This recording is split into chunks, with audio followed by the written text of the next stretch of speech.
நாம இன்னைக்கு பார்க்க போற இந்த கட்டுரை உண்மையிலே ரொம்ப ஆழமானது. ஒரு பெரிய விவாதத்தையே கிளப்பக்கூடியதுன்னு கூட சொல்லலாம். ஆமா. பொதுவா சிலப்பதிகாரம்னு பேச ஆரம்பிச்சா கண்ணகியா, மாதவியா இந்த பட்டிமன்றம் தான் நமக்கு ஞாபகம் வரும். ஆனா இந்த கட்டுரை அந்த வழக்கமான சட்டகத்தை உடைக்குது. கரெக்ட். சிலப்பதிகாரத்தோட கண்ணகிக்கும் தந்தை பெரியார் ஈவே ராமசாமியோட மனைவி நாகம்மையாருக்கும் இவங்களுக்கு நடுவுல ஒரு நேரடியான ஆச்சரிய எழுதின இந்த கட்டுரை ஒரு சாதாரண ஒப்பீட்டோட மட்டும் நிக்கல. இது பெரியாரோட தனிப்பட்ட வாழ்க்கையையும் அவரோட பொதுவான சித்தாந்தங்களையும் சொல்லப்போனா நேருக்கு நேரா மோத விடுது. அப்படியா? நாகம்மையாரோட வாழ்க்கை கண்ணகியோட கதையை விட ஒருபடி மேல போன தியாகத்தோட கதைன்னு வாதிடுறாங்க. அதன் மூலமா பெரியாரோட சிலப்பதிகார விமர்சனத்தையே கேள்விக்குள்ளாக்குது. சரி சரி, இந்த கட்டுரையில இருக்கிற வாதங்களை நாம ஒன்னொன்னா அலசி அதோட சாராம்சத்தை உங்களுக்கு தெளிவா கொண்டு வந்து சேர்க்கிறது தான் இந்த உரையாடலோட நோக்கம். சரி. அப்போ முதல் பகுதிக்கு போயிடலாம். இந்த கட்டுரையின் அடித்தளமே இந்த கண்ணகி நாகம்மையார் ஒப்பீடு தான். ரொம்ப அசாதாரணமான ஒப்பீடு. கட்டுரையாளர் எப்படி ஆரம்பிக்கிறாருன்னா, நாகம்மையார தென்னிந்திய பெண்மக்கள் திலகம் அப்படின்னு ஒரு பத்திரிகை புகழ்ந்தத மேற்கோள் காட்டுறார். ஆனா அடுத்த வரியிலேயே அந்த புகழ்ச்சி எவ்ளோ பெரிய ஏமாற்று வேலைன்னு நான் நிறுவ போறேன்னு ஒரு சவால் விடுறார். ஆமா. அப்படின்னா நாகம்மையாரோட வாழ்க்கை நிஜத்துல எப்படி இருந்துச்சுன்னு இந்த கட்டுரை என்ன ஆதாரங்களை முன்வைக்குது? இங்கதான் இந்த ஆய்வு ரொம்ப தீவிரமாகுது. நீங்க சொன்ன அந்த ஆதாரம் நாகம்மையார ஒரு பழங்காலத்து பெண்ணா, அதாவது கணவரோட கருத்து சரியோ தவறோ அதை அப்படியே ஏத்துக்கிட்டு எது வேணும்னாலும் செய்யறவரா காட்டுது. வெறும் வர்ணனையா இல்லாம சில சம்பவங்களையும் சொல்லுது இல்லையா? ஆமா, சில கான்கிரீட்டான நிகழ்வுகளை பட்டியலிடுது. உதாரணத்துக்கு ஈவேரா ராத்திரி நேரத்துல வெளியே போயிட்டா அவங்க அப்பா விசாரிப்பாராம். அப்போ நாகம்மையார் என்ன சொல்லுவாங்களாம்? தூங்குறாரு அப்படின்னு ஒரு பொய்ய சொல்லுவாங்களாம். இது கூட பரவாயில்லன்னு நீங்க நினைக்கலாம். கணவரை காப்பாத்த சொல்ற ஒரு சின்ன பொய். ஆனா ஆமா, இது அதோட நிக்கல. அந்த பொய்ய நம்ப வைக்கிறதுக்காக படுக்கையில ஒரு தலையணைய வச்சு கணவர் தூங்குற மாதிரியே போர்வையால மூடி வைப்பாங்களாம். ஒரு நிமிஷம். இது வெறும் வார்த்தை இல்ல, ஒரு செயல், ஒரு நாடகத்தையே அங்க நடத்திருக்காங்க. ஆமா, இதுவே கொஞ்சம் அதிகமா தெரியுது.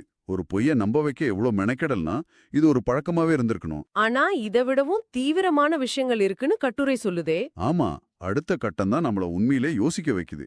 ஈவேரா சென்றிருக்கும் இடத்திற்கு, அதாவது அவர் தாசியோட இருக்கிற இடத்துக்கு நாகம்மையார் வீட்ல இருந்து யாருக்கும் தெரியாம ஆள் மூலமா பலகாரங்கள் செஞ்சு அனுப்புவாங்களாம். என்னது?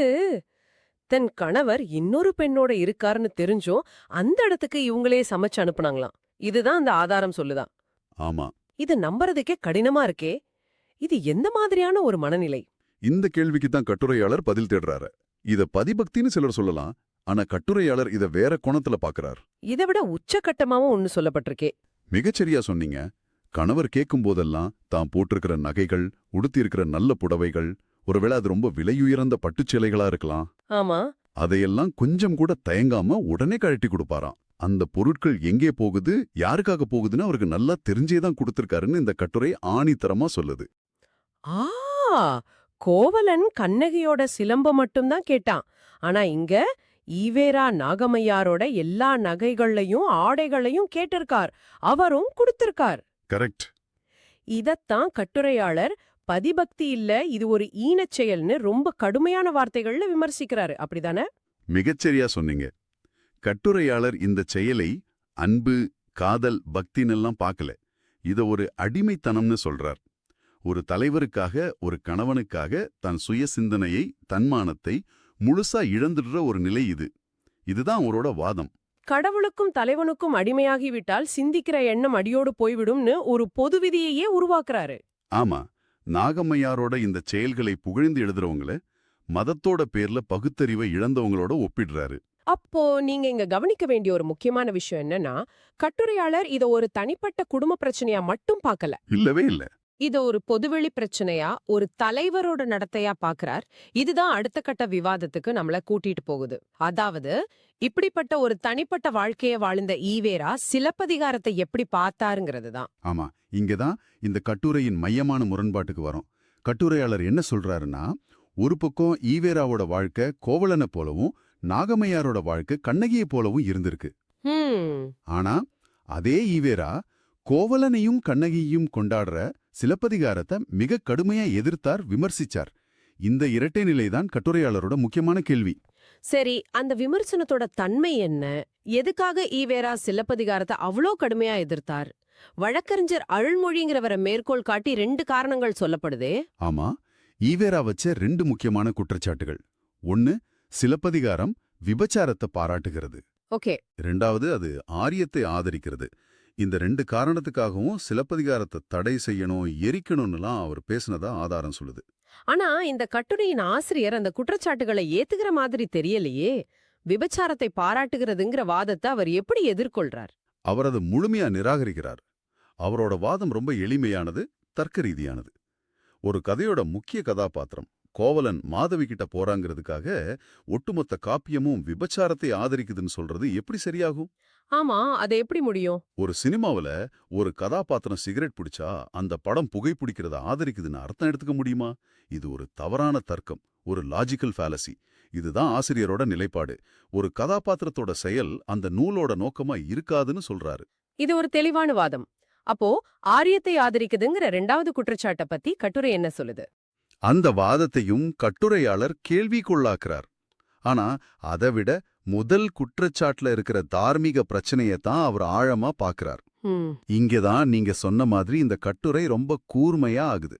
கட்டுரையாளர் கேட்கிற கேள்வி இதுதான்: கோவலனை போன்ற ஒரு வாழ்க்கைய, ஒருவேளை அவனை விடவும் மோசமான ஒரு வாழ்க்கைய வாழ்ந்துகிட்டு கோவலனை மட்டும் அயோக்கியன்னு விமர்சிக்க ஈவேராவுக்கு என்ன தார்மீக உரிமை இருக்கு?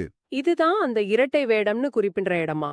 தன் வாழ்க்கைய மறைச்சிட்டு இலக்கியத்துல வர ஒரு கதாபாத்திரத்தை மட்டும் கை நீட்டுறது. சரியா புடிச்சிங்க. கட்டுரையாளர் இன்னும் ஒரு படி மேல போய் தன் மனைவி கண்ணகியை விட நாகம்மைய ஈவேரா மானக்கேடாக வைத்திருந்தார் அப்படின்னு சொல்லிட்டு அப்படிப்பட்டவர் கோவலனை மட்டும் குறை சொல்றது எந்த விதத்துல நியாயம்னு கேக்குறார். இங்கதான் தன் தொண்டர்கள் மேலையும் அவர் ஒரு விமர்சனத்தை வைக்கிறார் இல்லையா? ஆமா, அத கவனிச்சேன். திராவிடர் கழக அடிமைகளில் ஒருவனாவது கோவலனை போன்ற வாழ்க்கை வாழ்ந்துவிட்டு அந்த கோவலனை அயோக்கியனென விமர்சிக்கிறீர்களே, இது எந்த நாணயத்தில் சேர்த்தி என்று ஏன் கேட்கவில்லை அப்படின்னு ஆதங்கப்படுறார். இது ஒரு முக்கியமான புள்ளி.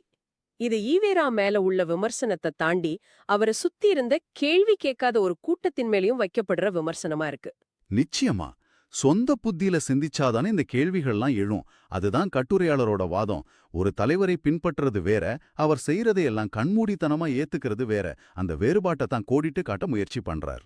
ஆக இதுவரைக்கும் நாம பார்த்ததுல நாகம்மையாரோட செயல்கள் கண்ணகியை விட தீவிரமானவைன்னும், கோவலனை போன்ற வாழ்க்கைய வாழ்ந்த ஈவேரா சிலப்பதிகாரத்தை விமர்சிச்சது ஒரு தார்மீக பிழவுன்னு கட்டுரை வாவிடுது. இப்போ இந்த கட்டுரையின் உச்சகட்டமான பகுதிக்கு வருவோம். ஆக இந்த விரிவான அலசலோட ஒட்டுமொத்த அர்த்தம் என்ன? இன்னைக்கு நாம பார்த்த இந்த கட்டுரை நாகம்மாயாரையும் கண்ணகியையும் ஒப்பிட்டு பக்திக்கும் அடிமைத்தனத்துக்கும் உள்ள அந்த மெல்லிய கோட்டை ஆராயுது. ஆமாம். அதோட நிக்காம ஈவேராவோட பொது சித்தாந்தத்துக்கும் தனிப்பட்ட வாழ்க்கைக்கும் நடுவுல இருந்ததா சொல்லப்படுற மிகப்பெரிய இடைவெளிய சுட்டிக்காட்டி அவர் மேல இரட்டை வேடம் போடுறதா ஒரு கடுமையான விமர்சனத்தை முன்வைக்குது. கடைசியா கட்டுரையாளர் தம் விமர்சனத்தை அவரே நியாயப்படுத்திக்கிட்டு முடிக்கிறாரு. அந்த இறுதி வாதம் ரொம்ப கூர்மையானது, ஒரு சவால் விடுற மாதிரி இருக்கு. என்ன சொல்றாரு? அவர் சொல்றாரு, தன் மனைவியோட நகைகளை, நல்ல ஆடைகளை கழட்டி வாங்கி தான் தாசிக்கு கொடுத்த ஈவேரா கோவலனையும் கண்ணகியையும் அவங்க கதைய சொல்ற சிலப்பதிகாரத்தையும் விமர்சிக்க முழு உரிமை இருக்குதுன்னா, அதே தர்க்கத்தோட அடிப்படையில அவரை விமர்சிக்க நமக்கும் முழு உரிமை இருக்கு அப்படின்னு முடிக்கிறார். நீங்க விமர்சிச்சா நீங்களும் விமர்சனத்துக்கு உள்ளாவீங்க. இதுதான் அதோட சாராம்சம். இது நிச்சயமா உங்களுக்கும் ஒரு ஆழமான சிந்தனையை தூண்டலாம். நாம ஒரு வரலாற்று ஆளுமைய, ஒரு தலைவரை மதிப்பிடும்போது அவரோட பொதுமான சித்தாந்தங்களையும் தத்துவங்களையும் மட்டும் பார்க்கணுமா, இல்ல அவரோட தனிப்பட்ட வாழ்க்கையில நடந்த சம்பவங்களையும் கணக்குல எடுத்துக்கணுமா? இன்னும் ஒரு படி மேல போய் யோசிச்சா இந்த கட்டுரை எழுப்புற முக்கியமான கேள்வி இதுதான்: ஒரு தலைவரோட தனிப்பட்ட நடத்தை அவரோட பொது தத்துவத்தை மதிப்பிழக்கச் செய்யுமா, இல்ல ரெண்டையும் தனித்தனியா பிரிச்சு பார்க்கணுமா? இந்த ரெண்டுக்கும் நடுவுல ஒரு கோடு கிழிக்க முடியுமா? இந்த கேள்விகளுக்கான விடை எளிதானதில்ல. ஆனா நீங்க பகிர்ந்துகிட்டது போன்ற கட்டுரைகள் தான் அந்த அவசியமான விவாதத்தை தொடங்க நமக்கு உதவுது.